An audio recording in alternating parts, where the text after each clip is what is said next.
bienvenue sur Zedon. Je suis Z, et à l'occasion des reboots de la bande à Picsou et du bus magique, parlons un peu des noms anglais de certains personnages de dessins animés. Et commençons direct par le dit Picsou, ou comme il est connu par les anglophones, Scrooge McDuck. Ce nom il nous dit quoi? Déjà, c'est un canard. Ensuite qu'il est écossais, grâce au préfixe Mac, très répandu dans les noms de famille originaires de ce pays. C'est pour ça que dans la version originale, il a un accent écossais. Loch Ness Monsters. Et c'est aussi pour ça que dans le reboot, il sera doublé par un acteur originaire de ce pays, David Tennant.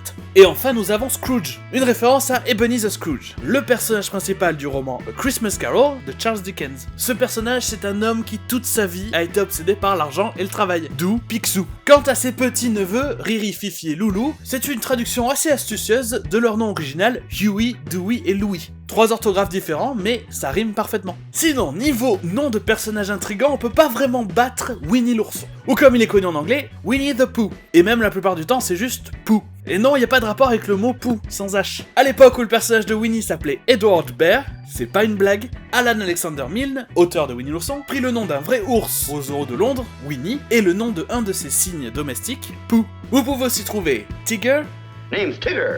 T-I-G-G-R. That spells Tigger. Vous avez aussi Piglet, qui est simplement le nom anglais pour un porcelet. Mais peut-être le plus étrange pour nous français, c'est le nom de Bourriquet. Ior, et avec le R qui ne se prononce pas. C'est simplement le cri d'un âne au Royaume-Uni. Et oui, un âne ça fait le même cri partout dans le monde, mais en français on entend Ian, aux États-Unis on entend Hee-haw, et en Angleterre on entend Ior. C'est comme le fameux cri du coq. Ici c'est Cocorico, et bien pour les Anglais c'est Cock-a-doodle-doo. Ok, passons à un autre dessin animé dont j'adore la traduction. Ce sont les Rugrats, c'est-à-dire les rats de tapis, qui sont bien sûr en français les Razmoquettes. C'est la traduction parfaite. Mais vous y trouverez plusieurs familles au nom bien particuliers. Vous avez tout d'abord les Pickles, c'est la famille du personnage principal, Tommy Pickles, qui a été traduit littéralement en français par la famille Cornichon. Mais ensuite vous avez la famille Finster, et j'ai beau y chercher, je sais pas ce que ça veut dire, mais en français elle est devenue la famille Fifrelin. Et enfin vous avez la famille Deville, qui est devenue pour une certaine raison la famille de la tranche. Et pour notre dernier dessin animé, parlons des Super Nanas, composés de Belle, Bulle et Rebelle. Ou en anglais, The Powerpuff Girls, composé de Blossom, qui est une fleur sur un arbre ou alors le verbe fleurir, de Bubbles, simplement des bulles, et enfin Buttercup, qui est une fleur qu'on connaît sous le nom français de Renoncule, ce qui est beaucoup moins classe que Rebelle. This is for Blossom.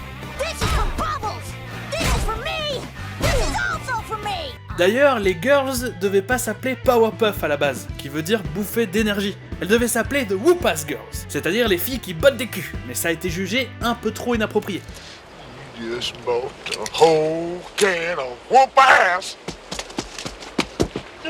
Et avant de vous quitter, je vous propose d'inverser le processus. Prenons des personnages originaires de France, et voyons comment ils ont été traduits. C'est pas vraiment des personnages de dessins animés, mais le cas de Astérix et Obélix est super intéressant. Comme quasiment tous les noms sont des jeux de mots, qu'en est-il de leur traduction? Et bien je vous mets un lien dans la description avec tous les noms anglais, mais en voilà quelques-uns. Par exemple, pour Panoramix, on a Get a Fix, littéralement prendre une dose. Et Assurance Twix devient Cacophonix. Mais mon préféré, c'est le nom d'Idéfix, Dogmatix, comme dogmatique, qui veut dire avoir une idée fixe. Mais en plus, il y a Dog dans le nom.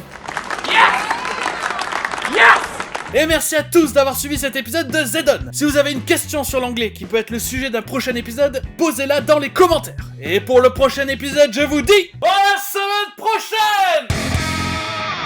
Les gars, vous faites quoi comme cri par ici?